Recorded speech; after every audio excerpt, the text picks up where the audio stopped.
साल 1887 रशिया में जार शासकों का राज था, जो यहाँ कई शताब्दियों से सत्ता पर काबिज थे। राजशाही अपने चरम पर थी और जो राजा बोलता वो पत्थर की लकीर हो जाता। वहाँ की जनता से 18-18 घंटों तक काम करवाया जाता और बदले में उन्हें केवल जिल्लत भरी जिंदगी मिलती। भुखमरी और राजा की तानाशाही को सह रही जनता राजा के खिलाफ कुछ बोल भी नहीं सकती थी, क्योंकि राजा के विरोध में बोलने वालों के लिए केवल एक ही सजा होती थी, मौत।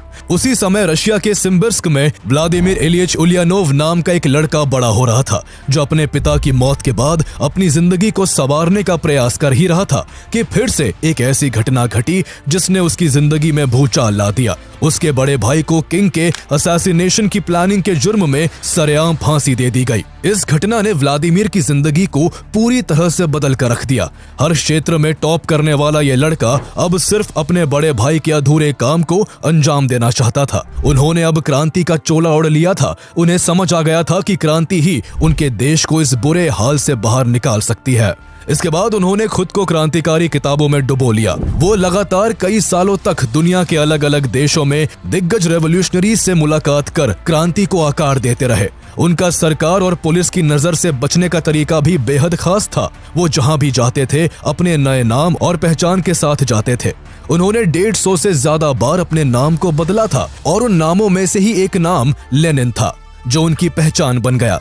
लेनिन पर सबसे ज्यादा प्रभाव कार्ल मार्क्स का था, जिनके आदर्शों ने उनके सीने की चिंगारी को ज्वाला बना दिया था। कई सालों तक इस आग को क्रांति का रूप देकर व्लादिमीर लेनिन ने न केवल तानाशाह राजा को घुटने टेकने पर मजबूर कर दिया, बल्कि अपनी सरकार स्टैब्लिश करके रशिया की दशा और दिशा को बदल दिया, जिससे दुनिया में एक नई शक्ति यूएसएसआर का जन्म हुआ। तो आइए जानते हैं व्लादिमीर लेनिन की जिंदगी की पूरी कहानी। आखिर उन्होंने कैसे 1917 में अक्टूबर रेवोल्यूशन के जरिए जार शासकों को खत्म कर रशिया की पावर को अपने कंट्रोल में लिया और कैसे रशिया यूएसएसआर बना।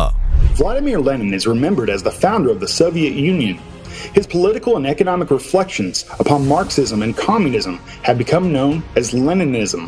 However, throughout his life he suffered with the fact he had lost his brother, who was executed for his political activism. The execution of his brother led to Lenin embracing revolutionary socialist politics. In November, Vladimir Lenin and his Bolsheviks seized control of the government. They had a much more hostile attitude towards the former monarchy, expelling many of the Romanovs' servants and restricting the family to a diet of army rations. Bolsheviks now have a majority, so they can now proceed to create an all-Bolshevik government under Lenin's leadership. Lenin was the victim of a failed assassination. Lenin is more alive than the living, declared one Soviet slogan. A whole scientific institute was set up to maintain the corpse. Vladimir Ilyich Ulyanov का जन्म 22 अप्रैल 1870 को Russia के सिम्बर्स्क शहर में एक upper middle class family में हुआ था। उनका बचपन का नाम वोलोदिया था, जिसका रशियन मतलब व्लादिमीर होता है। व्लादिमीर अपने 6 भाई बहनों में से तीसरे थे। उनके father Ilya Nikolaevich Ulyanov Penza institute for the nobility में प्रोफेसर थे और उनकी मदर मारिया अलेक्जेंड्रोवना ब्लैंक एक प्रॉस्परस घर से थी, जिन्हें जर्मन, फ्रेंच और इंग्लिश के साथ साथ रशियन और वेस्टर्न लिटरेचर की भी काफी अच्छी नॉलेज थी। वो पहले एक स्कूल में टीचर भी थी, लेकिन बच्चे होने के बाद उन्होंने अपना सारा ध्यान उनकी परवरिश पर लगा दिया। काफी पढ़े लिखे परिवार के माहौल का असर व्लादिमीर पर भी पड़ा। उनकी गिनती अपने समय के सबसे ब्रिलियंट बच्चों में की जाती थी। वो पढ़ने में तो होशियार थे ही, साथ ही वो एक्स्ट्रा करिकुलर एक्टिविटीज में भी आगे थे। उनके पेरेंट्स व्लादिमीर समेत अपने सभी बच्चों को पढ़ने लिखने, खेलने कूदने और आर्ट्स एंड म्यूजिक के लिए तो काफी सपोर्ट करते, लेकिन उन्हें राजनीतिक गतिविधियों से दूर रहने की सख्त हिदायत देते। ऐसा इसलिए क्योंकि उनके माता पिता मोनार्किस्ट थे और खुद को पॉलिटिकल माहौल से हमेशा काफी दूर रखते थे। लेकिन उनकी ऐसी अप्रोच होने के बावजूद उनके बड़े बेटे अलेक्जेंडर क्रांति के रंग में रंग चुके थे। उन्होंने जार गवर्नमेंट के खिलाफ हो रहे रेवोल्यूशन में खुद को शामिल कर लिया था। इस वजह से आए दिन उनके परिवार को कई उलझनों का सामना करना पड़ता था। इन सभी अड़चनों के बावजूद व्लादिमीर का बचपन अच्छे से पढ़ाई करते हुए खुशी खुशी गुजर रहा था, लेकिन अचानक से उनकी जिंदगी में उथल पुथल मच गई। जनवरी 1886 में जब व्लादिमीर मात्र 15 साल की उम्र के थे, तब उन्होंने ब्रेन हैमरेज के कारण अपने पिता को खो दिया। व्लादिमीर और उनके उनका परिवार जहां इस सदमे से उभर ही रहा था कि वही उनके बड़े भाई अलेक्जेंडर की सरकार के खिलाफ गतिविधियां तेज हो गई। जार गवर्नमेंट के खिलाफ उनकी नफरत इस कदर बढ़ गई थी कि उन्होंने एंटी गवर्नमेंट ऑर्गेनाइजेशन के बॉम्ब स्क्वाड के साथ मिलकर जार किंग को मारने की प्लानिंग कर ली। लेकिन प्लान को वो अंजाम तक पहुंचा पाते उससे पहले ही उसकी खबर पुलिस को लग गई, जिस कारण उन्हें पकड़ लिया गया और फांसी की सजा सुना दी गई। इस सजा को हटवाने के लिए उनकी मां ने राजा से खूब गुजारिश की, पर वो नहीं माने और सिर्फ 21 साल की उम्र में व्लादिमीर के भाई अलेक्जेंडर को फांसी के फंदे पर लटका दिया गया। पहले पिता की मौत और फिर भाई की फांसी से व्लादिमीर के दिल में दुख और गुस्से का सैलाब उमड़ने लगा। भाई की फांसी ने उनको पूरी तरह से बदल कर रख दिया था। वो एक बात अब तय कर चुके थे कि उन्हें अब पिता की मोनार्किस्ट सोच को पूरी तरह से त्याग कर अपने भाई की रेवोल्यूशनरी आइडियोलॉजी को अपनाना है। उनके अंदर का क्रांतिकारी अब जाग चुका था और उनका बढ़ता हर कदम उन्हें रेवोल्यूशनरी की राह पर ले जाने लगा। उन्होंने जब 1887 में लॉ की पढ़ाई के लिए कजान की एक लोकल यूनिवर्सिटी में एडमिशन लिया तो वो रेवोल्यूशनरी सोच वाले लोगों के साथ उठने बैठने लगे। वो ज़ेम्लिया चेस्टवो से जुड़े जो लोगों पर हो रहे अत्याचार और गवर्नमेंट के खिलाफ काम कर रहा था। व्लादिमीर ने इस ग्रुप में बढ़ चढ़कर हिस्सा लिया। उनके बोलने का तरीका इतना जबरदस्त था कि ग्रुप के लोग उनके मुरीद हो चुके थे। कुछ ही समय में उन्हें ज़ेम्लिया चेस्टवो काउंसिल का रिप्रेजेंटेटिव बना दिया गया। दिसंबर में जार रेजिमेंट के खिलाफ हो रहे डेमोन्स्ट्रेशन में उन्होंने बढ़ चढ़कर पार्टिसिपेट किया, जिस वजह से वो सरकार की नजरों में भी आने लगे। उन्हें जल्द ही पुलिस ने अरेस्ट कर लिया, जिसके बाद उन्हें न केवल यूनिवर्सिटी से सस्पेंड कर दिया गया बल्कि मिनिस्ट्री ऑफ इंटरनल अफेयर्स ने भी उन्हें उनकी एंसेस्टर प्रॉपर्टी कोकुशकिनो एस्टेट से बाहर कर दिया। जब पुलिस ने उन्हें छोड़ा तो उन्हें कजान में रहने तक की इजाजत नहीं थी, लेकिन उनके लिए इतनी मुश्किलें पैदा करने के बाद भी कोई व्लादिमीर के बढ़ते कदमों को नहीं रोक सका। उन्होंने अपने इरादों को पक्का करने और सही दिशा को जानने के लिए क्रांतिकारी लेखकों को पढ़ना शुरू कर दिया। इस दौरान उन्होंने बहुत सारी किताबें पढ़ी, जिनमें से एक निकोलाई चेमिशेव्स्की का novel what is to be done tells of new people था। ये एक रेवोल्यूशनरी नॉवल था जिसने व्लादिमीर के मन पर गहरी छाप छोड़ी और उनका स्वभाव और भी क्रांतिकारी हो गया। उनकी मां की रिक्वेस्ट पर अथॉरिटीज ने उन्हें कजान वापस आने की परमिशन तो दे दी, पर उन्हें यूनिवर्सिटी में वापस नहीं लिया गया। उन्होंने कजान लौटकर निकोलाई फेडोसीफ के रेवोल्यूशनरी सर्कल को ज्वाइन कर लिया, जो जार गवर्नमेंट के खिलाफ काम कर रहे थे। यहाँ उन्होंने पहली बार कार्ल मार्क्स की बुक दास कैपिटल को पढ़ा, जिससे उन्हें कम्युनिज्म शब्द का असल मतलब पता चला। इस किताब को पढ़कर व्लादिमीर काफी प्रभावित हुए, जिसमें मार्क्स ने सोसाइटी को दो मेन क्लासेस में डिवाइड करते हुए बताया था कि कैसे कैपिटलिस्ट यानी बिजनेस ओनर्स फैक्ट्रीज, टूल्स और रॉ मटेरियल्स जैसे प्रोडक्शन के सारे साधनों के मालिक होते हैं और प्रोडक्शन से जो भी प्रॉफिट होता है वो उनका होता है। वहीं उन्होंने प्रोलेटेरिएट यानी मजदूर वर्ग की स्थिति को भी बताया कि कैसे दिन रात की मेहनत से वो प्रोडक्ट्स बनाते हैं, लेकिन उनके पास प्रोडक्शन के टूल्स और प्रोडक्ट्स पर कोई हक नहीं होता। उन्हें सिर्फ अपनी मेहनत के बदले एक मॉनेटरी वेज मिलता है, जो कि काफी कम होता है। कार्ल मार्क्स के हिसाब से ये अरेंजमेंट अनफेयर था। उन्होंने इस सिस्टम के अगेंस्ट में एक बिल्कुल नए सिस्टम का वर्णन किया, जो सभी लोगों के बीच रिसोर्सेज को समान रूप से बांटने की बात करता था। इस नए सिस्टम को कम्युनिज्म कहा गया। कार्ल मार्क्स की इस किताब ने व्लादिमीर के अंदर काफी कुछ बदल दिया था। उन्हें समझ आ चुका था कि उन्हें किस रास्ते पर चलना है। वो मार्क्स से इतने इंस्पायर हुए कि उन्होंने जनवरी 1889 में खुद को मार्क्सिस्ट डिक्लेयर कर दिया। उनके इस बदलते स्वभाव से परेशान उनकी मां ने समारा ओब्लास्ट के अल्काएवका गांव में एक प्रॉपर्टी खरीदी, जहां उनके रहने के लिए घर और खेती करने के लिए जमीन का बंदोबस्त किया गया। 1889 में उनकी फैमिली समारा में आकर रहने लगी, लेकिन फार्मिंग का कोई भी विचार व्लादिमीर के मन में नहीं था। यहाँ भी वो अपने काम को जारी रखते हुए एलेक्सिस क्लेरेंको के सोशलिस्ट ग्रुप में शामिल हुए और उन्होंने कार्ल मार्क्स और फ्रेडरिक एंगल के पैम्फलेट द कम्युनिस्ट मैनिफेस्टो को रशियन लैंग्वेज में ट्रांसलेट करके जगह जगह बांटा। इस दौरान उन्होंने Russian revolutionary philosopher and Marxist theorist Georgi Plekhanov को भी पढ़ा, जिनके हिसाब से रशिया फ्यूडलिज्म से कैपिटलिज्म की ओर जा रहा था और देश को सोशलिज्म ही बचा सकता था, जहां हर एक को इक्वल राइट्स मिल सके और किसी में भी ऊंच नीच का फर्क ना हो। अपने आप को रेवोल्यूशनरी एनवायरनमेंट में रखने के साथ साथ व्लादिमीर अपनी लॉ की डिग्री पाने में भी लगे हुए थे। 1890 में सेंट पीटर्सबर्ग यूनिवर्सिटी ने व्लादिमीर को एक्सटर्नली एग्जाम देने की इजाजत दे दी। यहाँ से अगले साल नवंबर 1891 में उन्होंने ग्रेजुएशन के हर एग्जाम में फर्स्ट पोजीशन हासिल की। लेकिन उसी दौरान उनकी सबसे प्यारी बहन ओल्गा की डेथ हो गई, जिस कारण उनकी ग्रेजुएशन की खुशी एक भारी दुख में बदल गई। इसके बाद व्लादिमीर काफी लंबे समय तक समारा में ही रहकर वहां एडवोकेट के रूप में काम करते रहे। वकालत करते रहने और रेवोल्यूशनरी लेखकों को पढ़ते रहने के साथ साथ वो पॉलिटिक्स से भी जुड़े रहे और रशिया को कम्युनिस्ट स्टेट कैसे बनाया जाए इसकी प्लानिंग करने लगे। इसी बीच उन्होंने किसानों की अर्थव्यवस्था को लेकर एक आर्टिकल लिखा, जिसे वो एक न्यूज़पेपर रशियन थॉट में पब्लिश करवाना चाहते थे, पर उनका वो लेख इस कदर क्रांतिकारी था कि पब्लिशर ने उसे छापने से मना कर दिया। अब तक ढेर सारी किताबों को पढ़कर उन्होंने उनसे काफी कुछ सीखा और खुद भी कई आर्टिकल्स लिखे, जिससे रशिया में क्रांति की नींव रखी जा रही थी। 1893 में वो सेंट पीटर्सबर्ग आ गए, जहां उन्होंने एक मार्क्सिस्ट रेवोल्यूशनरी सेल में बैरिस्टर्स असिस्टेंट के तौर पर काम शुरू किया था, लेकिन उनकी काबिलियत और उनके प्रभाव को देखते हुए उन्हें वहां सीनियर पोजीशन दे दी गई और एक साल बाद 1894 में वो मार्क्सिस्ट वर्कर्स के सर्कल को भी लीड करने लगे। उन्हें यह बात अच्छे से पता थी कि जार गवर्नमेंट की पुलिस उन्हें किसी भी वक्त अरेस्ट कर सकती है, इसलिए वो हर बार अपने नाम और पहचान को बदलकर एक जगह से दूसरी जगह जाते। इसी बीच उनकी मुलाकात नादेज़्दा नादिया क्रुप्स्काया से हुई, जो खुद मार्क्सिज्म को फॉलो करने वाली एक स्कूल टीचर थी। इस दौरान क्रुप्स्काया ने व्लादिमीर की खूब मदद की, जिस वजह से उनकी नजदीकियां क्रुप्स्काया से काफी बढ़ गई। सभी वर्कर्स और सोशल डेमोक्रेट्स को एक करने के लिए 1895 में व्लादिमीर के कॉमरेड्स ने उन्हें वेस्टर्न यूरोप भेजा, ताकि वो जॉर्जी प्लेखानोव जैसे रशियन मार्क्सिस्ट से संपर्क कर सके। यहाँ उनके अलावा उन्होंने कार्ल मार्क्स के सन इन लॉ पॉल लफाक से भी मुलाकात की।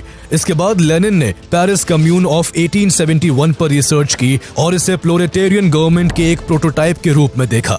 रशिया लौटने के बाद व्लादिमीर ने एल मार्तोव जैसे बाकी मार्क्सिस्ट के साथ मिलकर मार्क्सिस्ट ग्रुप्स को एक ऑर्गेनाइजेशन में यूनिफाई किया, जिसे union for the struggle for the liberation of the working class कहा गया। ये यूनियन वर्कर्स की तरफ से लीफलेट्स और प्रोक्लेमेशंस जारी करती थी, वर्कर्स स्ट्राइक को सपोर्ट करती थी और वर्कर्स की एजुकेशन क्लासेस में इनफिल्ट्रेट करके उन्हें मार्क्सिज्म के बेसिक प्रिंसिपल सिखाती थी। ये यूनियन बहुत कम समय में काफी कारगर साबित हो रही थी और इसी वजह से ये अथॉरिटीज की नजरों से भी नहीं बच सकी। लगातार इन एक्टिविटीज के चलते दिसंबर 1895 में व्लादिमीर समेत यूनियन के 40 एक्टिविस्ट को अरेस्ट कर लिया गया। व्लादिमीर जार सरकार के लिए सबसे बड़ा खतरा थे, इसलिए अरेस्ट करने के बाद उनके ऊपर कई चार्जेस लगाए गए। इनमें कई आरोप झूठे थे, जिन्हें उन्होंने एक्सेप्ट तो नहीं किया, लेकिन उन्होंने एक क्रांतिकारी की तरह बेल लेने से भी इनकार कर दिया और जेल में ही रहकर अपना ज्यादातर समय पढ़ने और लिखने में बिताने लगे। यहाँ व्लादिमीर मार्क्सिज्म प्रोस्पेक्टिव का इस्तेमाल करते हुए जारसिज्म, एरिस्टोक्रेसी और कैपिटलिस्ट को हटाकर प्रोलेटेरिएट लाने का तरीका ढूंढने लगे। उन्होंने एक ऐसे देश का सपना देख रखा था जो आम आदमी का हो और वहां की सरकार भी उसी आम आदमी के हाथों में हो। करीब 15 महीनों की सजा काटने के बाद फरवरी 1897 में लेनिन को 3 साल के लिए साइबेरिया भेज दिया गया, जहां उन पर और उनके परिवार पर पुलिस की सख्त निगरानी रखी गई, जिस कारण लेनिन का बाकी क्रांतिकारियों से मिलना जुलना मुश्किल हो गया। इसके कुछ महीने बाद 10 जुलाई 1898 को नादिया क्रुप्स्काया और व्लादिमीर ने एक चर्च में शादी कर ली। नादिया क्रुप्स्काया न केवल उनकी लाइफ पार्टनर बनी, बल्कि वो उनकी कॉमरेड के साथ साथ आगे चलकर उनकी सेक्रेटरी भी बनी। इसी दौरान व्लादिमीर ने the development of capitalism in Russia नाम की अपनी सबसे लंबी किताब लिखी, जिसमें उन्होंने बताया कि किस तरह कैपिटलिज्म तेजी से किसान समुदाय को नष्ट कर रहा है। लेकिन उनकी इस किताब पर पब्लिक का रिएक्शन कुछ खास नहीं रहा, पर वो अपनी बात को किसान समुदाय समेत देश के जन जन तक पहुंचाना चाहते थे। इसलिए उन्होंने रशियन मार्क्सिस्ट मूवमेंट के एक नए स्तंभ के तौर पर इस्क्रा नाम से एक न्यूज़पेपर शुरू करने के लिए साल 1900 में साइबेरियन एग्जाइल पूरा होने के बाद देश छोड़ दिया। वो वेस्टर्न यूरोप चले गए, जहां उन्होंने प्लेखानोव, जूलियस मार्तोव और 3 अन्य एडिटर्स के साथ मिलकर न्यूज़पेपर स्टार्ट कर दिया। इस न्यूज़पेपर से उनका उद्देश्य स्कैटर्ड रशियन मार्क्सिस्ट ग्रुप्स जो रशिया और वेस्टर्न यूरोप में फैले हुए थे, उनको यूनिफाई करके एक कोहेसिव सोशल डेमोक्रेटिक पार्टी बनाने का था। उन्होंने कई लीफलेट्स लिखे, जिनका मकसद वर्कर्स की जार गवर्नमेंट के प्रति लॉयल्टी को तोड़ना था। लेनिन ने अपने लेख के जरिए उन्हें यह समझाने की कोशिश की कि उनकी कठिन जिंदगी का सबसे बड़ा कारण जारसिज्म का कैपिटलिस्ट को दिया गया समर्थन ही है। इस्क्रा, जिसमें कई प्रोमिनेंट यूरोपियन मार्क्सिस्ट शामिल थे, उनके सपोर्ट से इस न्यूज़पेपर को रशिया में चोरी छिपे पहुंचाया जाने लगा। व्लादिमीर की सोच और उनका नजरिया चोरी छिपे घर घर तक पहुंच रहा था और अंदर ही अंदर लोगों का उनके लिए समर्थन बढ़ रहा था। ये उनका बात रखने का हुनर ही था कि इस्क्रा पिछले 5 दशकों का देश का सबसे सफल अंडरग्राउंड पब्लिकेशन बन गया। लेनिन 1901 में एक बार अंडरग्राउंड रेवोल्यूशनरी वर्क के लिए कहीं गए हुए थे, जब उन्होंने पहली बार लेनिन नाम का इस्तेमाल किया। उनका सरकार और पुलिस की नजर से बचने का एक खास तरीका था। वो जहां भी जाते थे अपने नए नाम और पहचान के साथ जाते थे। उन्होंने अपने जीवन काल में 150 से ज्यादा बार अपने नाम को बदला था। उन नामों में से ही एक नाम लेनिन था, जो आगे चलकर उनकी पहचान बन गया। ऐसा कहा जाता है कि उन्होंने अपना ये नाम साइबेरियन रिवर लीना से लिया था। 1902 में लेनिन ने Russian social democratic labour party RSDLP को ज्वाइन किया, जिसे 1898 में मिन्स्क में स्थापित किया गया था, लेकिन ये ज्यादातर एग्जाइल में ही ऑपरेट करती थी। मार्क्सिज्म की गहरी समझ और कैरिज्मेटिक पॉलिटिकल स्किल्स के चलते लेनिन जल्दी ही पार्टी में एक प्रमुख नेता बन गए। कुछ ही समय बाद उनकी पत्नी नादिया भी म्यूनिक में पार्टी ज्वाइन करके लेनिन के पर्सनल सेक्रेटरी के तौर पर काम संभालने लगी। लेनिन ने एक political pamphlet what is to be done लिखा, जिसमें उन्होंने कहा कि वर्कर्स अपने आप क्रांति नहीं कर सकते, इसके लिए एक मजबूत इंटेलेक्चुअल पॉलिटिकल पार्टी की जरूरत है, जो रूस में तख्ता पलट करने और नई सरकार की रूपरेखा तैयार करने की योजना बनाए। इस मुद्दे पर लेनिन ने जुलाई 1903 में सेकंड RSDLP कॉन्फ्रेंस के समय पार्टी की लीडरशिप के साथ बहस की। मॉडरेट्स, जिनका नेतृत्व एल मार्तोव कर रहे थे, वो चाहते थे कि पार्टी सभी के लिए खुली रहनी चाहिए। वही लेनिन का मानना था कि केवल वो लोग ही पार्टी के मेंबर्स होने चाहिए जो इमीडिएट रेवोल्यूशन के लिए पूरी तरह कमिटेड हो। इस दौरान दोनों के बीच तनाव इतना बढ़ चुका था कि RSDLP 2 भागों में बट गई। पहली लेनिन के अंडर रेगुलेट होने वाली बोल्शेविक बनी और दूसरी मार्तोव के अंडर चलने वाली मेंशेविक बनी। इसके बाद दोनों ही गुटों में काफी मनमुटाव हो गए और दोनों एक दूसरे के लिए भला बुरा कहने लगे, जिसके चलते दोनों गुटों में लड़ाइयां होने लगी। इस सब के चलते लेनिन ने इस्क्रा से रिजाइन कर दिया और मई 1904 में एक article 1 step forward 2 step back लिखा, जो पार्टी के भीतर के विवादों को लेकर था। इस बंटवारे और गुटबाजी के बाद लेनिन अंदर से काफी टूट चुके थे। इससे उभरने के लिए उन्होंने कुछ दिन की छुट्टी ली और स्विट्जरलैंड चले गए। वहां से लौटने के बाद लेनिन ने आगे के कुछ वक्त में RSDLP की सेंट्रल कमेटी पर बोल्शेविक फैक्शन का काफी नियंत्रण कर दिया था। लेनिन ने इस दौरान वीपरव्योर्ड नाम से एक न्यूज़पेपर की शुरुआत भी की, जो उनकी विचारधारा को आगे बढ़ाने का एक इम्पोर्टेंट मीडियम बना। तब तक उनकी मुलाकात रशियन यूक्रेन मार्क्सिस्ट लियोन ट्रोत्स्की से भी हो चुकी थी, जिन्होंने आगे लेनिन का काफी साथ दिया। इस दौरान 1904 से ही रशिया और जापान के बीच कोरिया और मंचूरिया को लेकर लड़ाई होने लगी थी, जिसमें रशिया अपने सैनिकों के अलावा आम नागरिकों को भी वहां सैनिक के तौर पर भेजने लगा था। यह लड़ाई बेहद भयानक थी, जिसमें दसियों हजार रशियंस की जानें गई और हजारों घर बर्बाद हो गए। इसके लिए सरकार को जिम्मेदार मानते हुए 22 जनवरी 1905 को सेंट पीटर्सबर्ग में फादर जॉर्जी गैपॉन के नेतृत्व में हजारों लोग सरकार के खिलाफ पीसफुल प्रोटेस्ट कर रहे थे। सरकार ने अपने खिलाफ उठ रही आवाज को दबाने के लिए वहां मौजूद सभी लोगों को गोलियों से भूनने का आदेश दे दिया। इसके चलते 200 लोग मारे गए और इतिहास के पन्नों पर यह दिन ब्लडी संडे के नाम से दर्ज हो गया। जहां इस घटना से सारा देश शोक में डूबा हुआ था, तो वही लेनिन का आक्रोश जार सरकार के खिलाफ काफी बढ़ चुका था।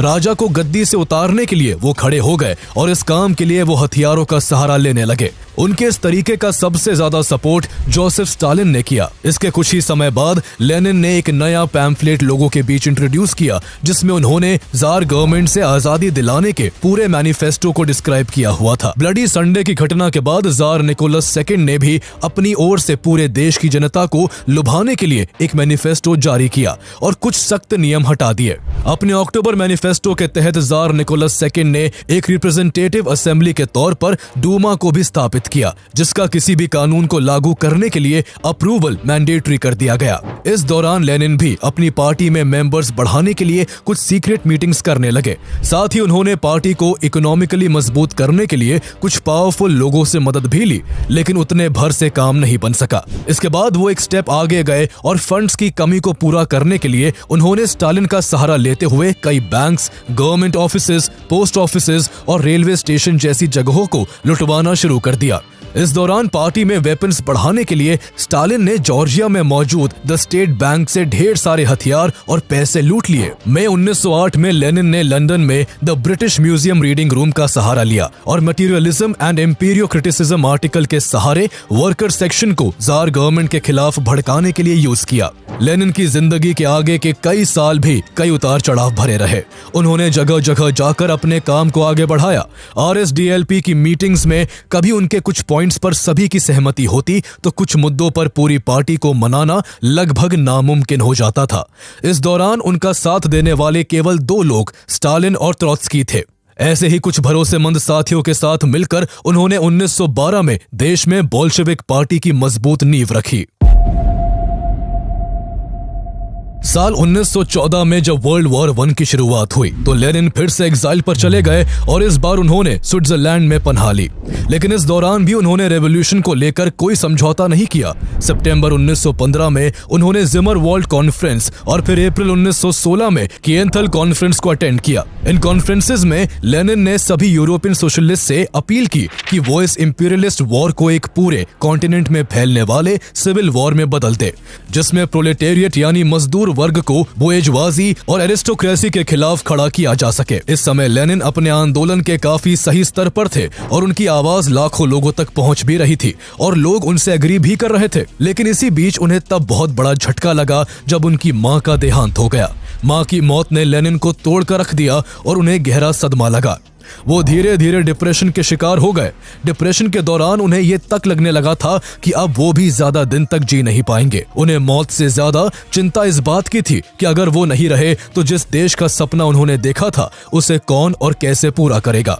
इस विचार ने उन्हें फिर से काम में जुटने के लिए प्रभावित किया और वो अपनी हेल्थ पर ध्यान देकर फिर से काम में लग गए। 1917 में उन्होंने imperialism the highest stage of capitalism नाम की बुक पब्लिश की, जिसे काफी लोगों ने पढ़ा और लेनिन के कई मुद्दों पर लोगों का भरपूर समर्थन मिला। जहां लेनिन अपने विचारों से रशिया के किसान, मजदूर और वंचित वर्ग के लोगों में पॉपुलर हो रहे थे, तो वही जार निकोलस II द्वारा अपने एम्पायर के एक्सपेंशन के लिए वर्ल्ड वॉर 1 में शामिल होने के फैसले से रशिया बर्बादी के रास्ते पर चल पड़ा था। युद्ध में रशियन आर्मी मॉडर्न वेपन से लैस जर्मन आर्मी के सामने कहीं नहीं टिक पा रही थी और उसके सैनिक जर्मनी के हाथों अपनी जान गंवा रहे थे। फरवरी 1917 तक कई लाख रूसी सैनिक मारे जा चुके थे। वही सरकार की मनमानी और अत्याचारों के बीच फंसी जनता की हालत तब और खराब हो गई जब 1916 और 1917 के दौरान रूस में एग्रीकल्चरल प्रोडक्शन निचले स्तर पर चला गया और जल्द ही पूरा रशिया स्टारवेशन की समस्या से जूझने लगा। देश की इकोनॉमिक कंडीशन बिल्कुल निचले स्तर पर आ चुकी थी, जिसकी भरपाई के लिए जार निकोलस II ने जनता पर भारी भरकम टैक्सेस लगाए, जिससे आम लोगों के लिए अपना घर चलाना मुश्किल हो गया। लाखों लोगों के पास ना तो रहने के लिए घर था, ना पहनने के लिए कपड़े और ना ही खाने के लिए खाना। इससे पूरे देश के लोग मौजूदा सरकार के खिलाफ गुस्से में थे और जल्द से जल्द उसे सत्ता से उखाड़ फेंकना चाहते थे। सेंट पीटर्सबर्ग में वर्कर्स ने फूड शॉर्टेज और फैक्ट्री में मौजूद मशीन्स की जर्जर हालत को लेकर हड़ताल शुरू कर दी, जिसका सरकार पर काफी दबाव बना। ये घटना फरवरी में हुई थी, इसीलिए इस घटना को फरवरी रेवोल्यूशन का नाम दिया गया। मार्च आते आते ये क्रांति अपना विकराल रूप लेने लगी। पेट्रोग्राड की सड़कों पर भूख और बिना कपड़ों के ठिठुर रही करीब 2 लाख लोगों की भारी भीड़ सड़कों पर जमा थी, जो सड़कों के बगल की दुकानों पर गर्म रोटियों के ढेर को बड़ी हसरत से देख रही थी। भूखी जनता का सब्र का बांध टूट गया और भूख मिटाने के लिए उन्होंने दुकानों को लूटना शुरू कर दिया। धीरे धीरे विद्रोही अपनी जरूरतों को पूरा करने के लिए यहाँ की दूसरी दुकानों और सरकारी रिसोर्सेज को भी निशाना बनाने लगे। इससे जार गवर्नमेंट ने सेना को इन विद्रोहियों पर गोली चलाने का आदेश दे दिया, लेकिन सेना ने भी जनता पर गोली चलाने से इनकार कर दिया, क्योंकि अब वो भी विद्रोही हो चुके थे और सरकार की एक भी बात मानने को तैयार नहीं थे। रूस में फैली बगावत ने धीरे धीरे पूरे देश को अपनी चपेट में ले लिया था। जनता के हित के लिए बनाई गई रिप्रेजेंटेटिव बॉडी डूमा ने जार निकोलस II को वार्निंग दी कि इस विद्रोह को शांत करने के लिए वो यहाँ डेमोक्रेटिक मोनार्की स्टैब्लिश कर दे, लेकिन किंग इसके के लिए तैयार नहीं हुआ। इसके बाद राजा के खिलाफ जाते हुए स्टेट डूमा ने रशियन प्रोविजनल गवर्नमेंट का गठन कर दिया, जिसके चलते जार निकोलस II को अपनी गद्दी छोड़नी पड़ी और इसके साथ ही रशियन एम्पायर अब रशियन रिपब्लिक में बदल गया। मजदूर और सैनिकों ने मिलकर पेट्रोग्राड सोवियत का गठन किया, जिसने डूमा से मिलकर रशिया में सरकार बनाई। इस प्रोविजनल गवर्नमेंट के हेड अलेक्जेंडर फ्योडोरोविच केरेंस्की बने, जिन्हें आगे चलकर जुलाई में डूमा और सोवियत ने रशिया का प्राइम मिनिस्टर बना दिया। फरवरी रेवोल्यूशन के दौरान भले ही लेनिन रशिया में नहीं थे, लेकिन इस दौरान उनके बेहद करीबी दोस्त लियोन त्रोत्स्की अपने आप को मेंशेविक बताते हुए इस पूरे रेवोल्यूशन में एक्टिव थे। इस दौरान त्रोत्स्की ने मेंशेविक की सभी स्ट्रैटेजीज पर नजर रखी, जो आगे बोल्शेविक पार्टी के काफी काम आने वाली थी। इसके बाद लेनिन ने भी स्विट्जरलैंड से वापस रशिया लौटकर बोल्शेविक्स का नेतृत्व करने का फैसला किया, लेकिन ऑनगोइंग कॉन्फ्लिक्ट के कारण रशिया लौटने के सारे रास्ते बंद हो चुके थे। इसे देखते हुए लेनिन और उनके साथियों ने जर्मनी के जरिए पैसेज का प्लान बनाया, जो उस समय रूस का दुश्मन था। जर्मन गवर्नमेंट ने भी अपना फायदा देखते हुए लेनिन और उनकी पत्नी समेत 32 रशियंस को अपने क्षेत्र से ट्रेन के जरिए यात्रा करने की परमिशन दे दी और लेनिन जल्द ही रशिया लौट आए। रशिया पहुंचने के कुछ दिन बाद लेनिन ने बोल्शेविक पार्टी के लोगों में जोश भरने के लिए जबरदस्त भाषण दिए। अपनी पार्टी को एक्टिव करने के साथ साथ उन्होंने भाषणों और मैनिफेस्टो द्वारा लोगों के बीच बोल्शेविक पार्टी के लिए हवा बनानी शुरू की और जल्द ही मौजूदा रशियन प्रोविजनल गवर्नमेंट के अगेंस्ट काफी लोगों का समर्थन हासिल कर लिया। बोल्शेविक्स पार्टी केरेंस्की की गवर्नमेंट से किसानों को उनकी जमीन वापस देने की मांग कर रही थी, लेकिन सरकार द्वारा बात न सुनने पर लेनिन ने ऐलान किया कि जनता की डिमांड्स तभी पूरी हो सकेंगी जब सरकार को खुद यहाँ के वर्कर्स, सोल्जर्स और फार्मर्स चलाएंगे। उन्होंने all power to the soviets का एक जोरदार नारा भी दिया, जो उस समय रशियन लोगों के बीच खूब पॉपुलर हुआ। लेनिन और बोल्शेविक पार्टी की बढ़ती पॉपुलैरिटी यहाँ के प्राइम मिनिस्टर अलेक्जेंडर फ्योडोरोविच केरेंस्की के लिए सिरदर्द बनती जा रही थी और दबाव में आकर उन्होंने यहाँ एक बड़ी गलती की। वो जिस मजदूर, किसान और सेना की बदौलत सत्ता पर काबिज हुए थे, उन्होंने उनके खिलाफ जाते हुए वर्ल्ड वॉर 1 में रशिया के इन्वॉल्वमेंट को कंटिन्यू रखा। केरेंस्की की इस गलती को लेनिन ने खूब भुनाया और गवर्नमेंट को निशाना बनाते हुए उसके सामने कई मांगे रखी। उनका कहना था कि स्टेट के प्रोडक्शन और डिस्ट्रीब्यूशन के साधनों पर मजदूरों और किसानों का कंट्रोल हो। रशिया में शांति की स्थापना के लिए सरकार खुद को वर्ल्ड वॉर 1 से अलग करे। मजदूरों और छोटे किसानों को भी जमीन पर मालिकाना हक दिया जाए और इसके अलावा देश में रहने वाले नॉन रशियन लोगों के साथ भी समान बर्ताव किया जाए। जैसे ही लेनिन ने इन्हें भी देश में समान अधिकार देने की बात की, तो उन लोगों ने भी लेनिन को अपना समर्थन दे दिया। लेनिन अब मौजूदा सरकार के लिए एक बड़ा थ्रेट बन चुके थे, इसलिए सरकार भी उनकी हर एक्टिविटीज पर नजर बनाए हुए थी और उन्हें रोकने के लिए नए नए हथकंडे अपना रही थी। लेकिन जब लेनिन को रोकने का कोई तरीका नजर नहीं आया, तो गवर्नमेंट ने लेनिन को जर्मन एजेंट घोषित करते हुए उन्हें जल्द से जल्द अरेस्ट करने का ऑर्डर जारी कर दिया। इसके बाद रशियन पुलिस चप्पे चप्पे पर उनकी तलाश करने लगी। ऐसे में उन्हें अंडरग्राउंड होना पड़ा। इसके बाद लेनिन ने रशियन गवर्नमेंट के खिलाफ एक और किताब द स्टेट एंड रेवोल्यूशन लिखी, जो केरेंस्की गवर्नमेंट फरवरी रेवोल्यूशन के बाद सत्ता पर काबिज हुई थी, उसके खिलाफ ऐसा माहौल बन चुका था कि अब ये गवर्नमेंट भी गिरने से बस एक रेवोल्यूशन की दूरी पर थी। इसकी शुरुआत तब हुई जब अक्टूबर 1917 में रशियन मिलिट्री ने सेंट पीटर्सबर्ग में बोल्शेविक पार्टी पर अटैक कर दिया। मिलिट्री इस पार्टी को पूरी तरह से खत्म करना चाहती थी, जिसके जवाब में पार्टी के मेंबर्स भी हथियार उठाकर सेना पर हमला करने लगते हैं। इस टाइम पर लोगों की सहानुभूति लेनिन के साथ थी और अब तक लेनिन ने गुप्त रूप से फैक्ट्री के मजदूरों, किसानों, सैनिकों और नाविकों समेत दसियों हजार लोगों को यूनाइट करके रेड गार्ड्स के रूप में एक सेना का निर्माण कर लिया था। रेड गार्ड्स बहुत ही आक्रामक सेना बन चुकी थी, जिसने न केवल रशियन मिलिट्री को तगड़ा जवाब दिया, बल्कि अक्टूबर महीने में ही सरकारी प्रॉपर्टी को भी अपने कब्जे में करना शुरू कर दिया। कुछ ही समय के अंदर केरेंस्की गवर्नमेंट की हर एक प्रॉपर्टी को लेनिन की पार्टी अपने कब्जे में कर चुकी थी और जल्दी ही अलेक्जेंडर फ्योडोरोविच केरेंस्की की सरकार भी गिरा दी गई। आगे चलकर second all Russian Congress of Soviets के लोगों ने रशिया में न्यू गवर्नमेंट की स्टैब्लिशमेंट करने के लिए वोट किया, जिसमें बोल्शेविक पार्टी ने जीत हासिल की और लेनिन को काउंसिल ऑफ पीपल्स कमिश्नर्स का चेयरमैन चुन लिया गया और उनकी लीडरशिप में रशिया दुनिया का फर्स्ट कम्युनिस्ट स्टेट बना। लेनिन के हाथों में सत्ता आने के बाद उन्होंने कई सारे बदलाव किए। यहाँ सोशलिस्ट पॉलिसीज लागू की गई और न्यू इकोनॉमिक पॉलिसी NEP को अपनाया गया, जिसने मार्केट ओरिएंटेड रिफॉर्म्स को अलाउ किया। जहाँ पहले मजदूरों से 18 घंटों तक काम करवाया जाता था और बदले में उन्हें भरपेट खाना तक नहीं मिलता था, तो वही लेनिन ने तमाम मजदूरों के हित के लिए एक लॉ निकाला, जिसके मुताबिक किसी भी मजदूर से एक दिन में 8 घंटे से ज्यादा काम नहीं कराया जा सकता था। इसके अलावा उन्होंने हर एक को सेक्युलर एजुकेशन देने की भी पहल की। इसी बीच 8 मार्च 1918 को बोल्शेविक पार्टी का नाम बदलकर ऑल रशियन कम्युनिस्ट पार्टी कर दिया गया। इसके बाद अप्रैल 1918 में नेशनलाइज फॉरेन ट्रेड को शुरू किया गया और कुछ महीनों बाद जून 1918 में रेलवे स्टेशन, टेक्सटाइल्स, माइनिंग जैसे और भी कई कारखाने पब्लिक के अंडर कर दिए गए।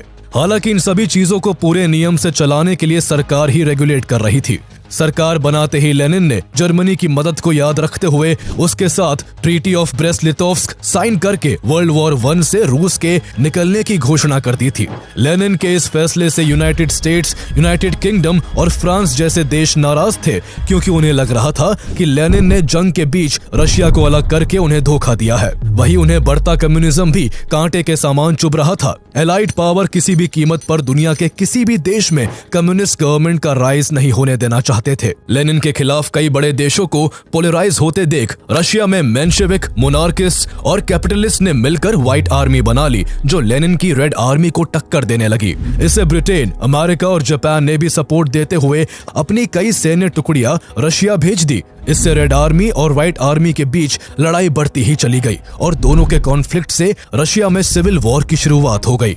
लेनिन ने पावर कैप्चर करने के बाद रूस की पहली सीक्रेट पुलिस चेका का भी एस्टैब्लिशमेंट किया था। सिविल वॉर के दौरान जब देश की इकोनॉमिक कंडीशन खराब होने लगी, तो लेनिन ने चेका का इस्तेमाल अपने विरोधियों और अपनी पार्टी के ही भीतर चुनौती देने वालों को चुप कराने के लिए किया। लेकिन फिर भी लेनिन के दुश्मनों की संख्या कम होने का नाम नहीं ले रही थी। अगस्त 1918 में मॉस्को की एक फैक्ट्री से लेनिन बाहर निकल रहे थे। उसी समय उनकी विरोधी सोशलिस्ट पार्टी की एक महिला सदस्य फानिया कापलान ने लेनिन पर गोली चला दी, जिससे वो बुरी तरह घायल हो गए। उन पर हमला करने वाली फानिया कापलान को लेनिन की सीक्रेट पुलिस चेका द्वारा मार डाला गया। ऐसी विरोधी गतिविधियों के बीच Supreme Council of the National Economy का गठन किया गया, जिसका काम सभी सेक्टर की इंडस्ट्रीज को रेगुलेट करने का था।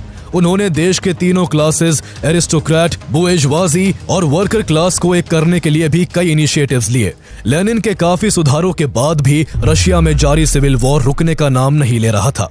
इसे रोकने के लिए उन्होंने अपने भरोसेमंद साथी लियोन त्रोत्स्की को रेड आर्मी का कमांडर बना दिया। 1921 तक आते आते रेड आर्मी में सैनिकों की संख्या लगभग 5 मिलियन हो गई, जो व्हाइट आर्मी से 20 गुना ज्यादा थी। इसका परिणाम ये हुआ कि व्हाइट आर्मी के धीरे धीरे पांव उखड़ने लगे और 1922 के अंत तक रेड आर्मी ने देश के पूर्वी बंदरगाह पर कब्जा कर व्हाइट आर्मी को रूस के बाहर साइबेरिया में धकेल दिया, जिससे रशियन सिविल वॉर का अंत हुआ। आगे चलकर रशिया जल्द ही वन पार्टी स्टेट बन गया, जो कम्युनिस्ट पार्टी के नियंत्रण में था। लेनिन के कम्युनिज्म का प्रभाव आसपास के देशों में भी बढ़ने लगा था और उससे प्रभावित होकर यूक्रेन और बेलारूस जैसे आसपास के कई देश कम्युनिज्म को अपनाते हुए रशिया के साथ जा मिले, जिससे दिसंबर 1922 में यूएसएसआर का फॉर्मेशन हुआ, जिसे सोवियत यूनियन के नाम से भी जाना जाता है। आगे चलकर यूएसएसआर का एक्सपेंशन और भी बढ़ा और इस यूनियन में कुल 15 देश शामिल हुए। ये एरिया के हिसाब से दुनिया का सबसे बड़ा देश बन गया, जो सिर्फ बड़ा ही नहीं बल्कि बहुत डाइवर्स भी था, जिसके अंदर 100 से ज्यादा अलग अलग नेशनैलिटीज रहती थी। लेनिन की क्रांति और नीतियों ने रशिया की दशा और दिशा दोनों को पूरी तरह से बदल कर रख दिया था, लेकिन इस दौरान लेनिन की तबीयत लगातार बिगड़ने लगी। 10 मार्च 1923 को उन्हें मेजर स्ट्रोक का सामना करना पड़ा, जिसके बाद वो बोलने में असमर्थ हो गए और यही से उन्होंने पॉलिटिक्स से दूरी बना ली। इसके बाद के कुछ महीने लेनिन के लिए काफी संघर्ष से भरे रहे। इन्हीं मुश्किल दिनों को काटते हुए 21 जनवरी 1924 को गोर्की लेनिनस्काई नाम के गांव में उन्होंने अपनी आखिरी सांस ली। लोगों के मन में लेनिन के लिए अपार प्रेम था, इसलिए पार्टी के लोगों ने लेनिन का शव आने वाली पीढ़ियों के लिए कंजर्व रखने का फैसला किया।